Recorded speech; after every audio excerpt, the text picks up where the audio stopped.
नालंदा में एक लड़की को शिशुपाल नाम के युवक से इश्क हो गया। प्रेम जब परवान चढ़ने लगा तो हदें भी पार होने लगी।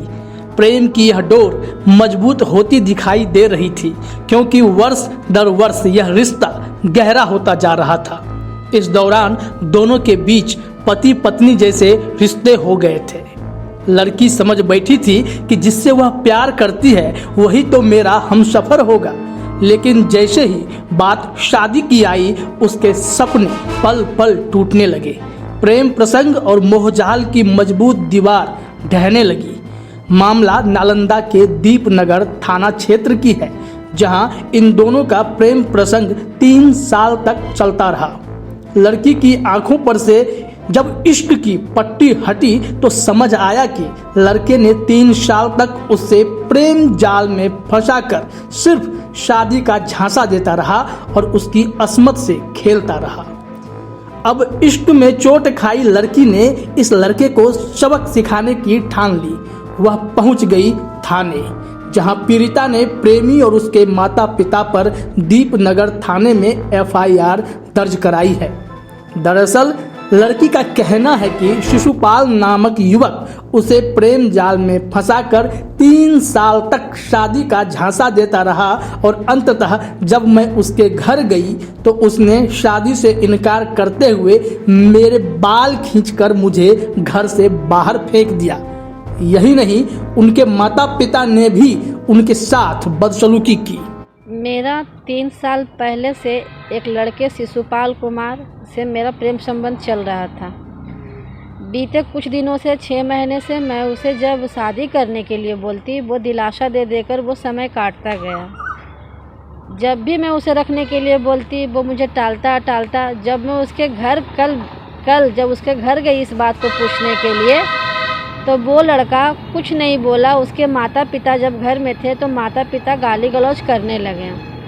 जब मैं इसका रिप्लाई दी, जब बोली कि आप लोग गाली गलौज क्यों कर रहे हैं, तो उसकी माँ हमको बाल पकड़ के घर से बाहर धक्का देने का धमकी दी। बोली कि मेरा घर नहीं चढ़ो। मारने की कोशिश भी की। उसके पिता हैं, उसके पिता भी गाली गलौज बहुत गंदा किए। जब इस बात को फिर मैं शिशुपाल से बोली कि तुम क्या चाहते हो, तुम बोलो, तो वो लड़का क्या हुआ, वो लड़का मुझे सीढ़ी पर से बाल पकड़कर खींचा, उठा के फेंक दिया। जब मैं इस चीज़ को फिर से जब थाने जब आने लगी तो वो मुझे बीच रास्ते से कल घुमा दिया। फिर जब मैं कल शाम में जब मैं कहीं से लौट रही थी तो उसके पिता 4 लोग के सामने मुझे खड़ा कर बोलने लगे कि मैं पैसा फेंकूंगा, ये करूंगा, तुमको जहाँ से कोर्ट से थाने से जहाँ से भी लड़ना है तुम लड़ो, हम 10 लाख खर्चा करेंगे, लेकिन तुमको हम जैसे लड़ना होगा लड़ लेना। फिर भी जब उसको लड़का को बोले तो लड़का को जब ये बात बोलने गए, कल रात भी घर बोलने गए शिशुपाल कुमार को, तो शिशुपाल मुझे ईंटा फेंक कर मारा, जिसके क्रम में ईंटा फेंकने से मेरे पैर में चोट भी लगी। जब फिर मैं कल रात 11 बजे यहाँ आके आवेदन दी दीपनगर थाने में, तो फिर मुझे आज बुलाया गया और आज केस दर्ज किया गया। क्या नाम लिखती है? जूही लता।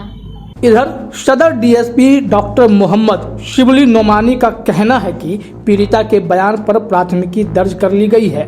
उन्होंने बताया कि देवी सराय इलाके के शिशुपाल नामक युवक और उसके माता पिता के ऊपर एफआईआर दर्ज कर ली गई है। एफआईआर दर्ज होने के बाद उसकी गिरफ्तारी के लिए कार्रवाई भी शुरू कर दी गई है। दीपनगर थाने में उनके पीड़िता के लिखित बयान के आधार पे 78/21 कांड संख्या है वो दर्ज की गई है। जो शिशुपाल हैं उनके पिता और उनके माता के अगेंस्ट में प्राथमिकी दर्ज कर हम लोग अनुसंधान प्रारंभ किए हैं। इन्वेस्टिगेशन में जो तथ्य आएंगे उसके अकॉर्डिंगली हम लोग इसमें आगे कार्रवाई करेंगे। आरोप क्या है? आरोप पीड़िता ने अपने प्राथमिकी में जो आरोप लगाया है कि उससे जो शिशुपाल हैं उनसे 2-3 वर्षों से उनका कांटेक्ट था और शादी का आश्वासन भी उनके द्वारा दिया गया था। जैसा कि प्राथमिकी में उन्होंने लिखा है कि उनके परिवार के जो माता पिता हैं वो भी आते जाते रहते थे, सारी जानकारियाँ थी, लेकिन बाद में शादी से मुकर गए हैं। मारपीट की घटना उनके साथ की गई है। अविलंब इस संबंध में प्राथमिकी दर्ज कर हम लोग अनुसंधान प्रारंभ किए हैं।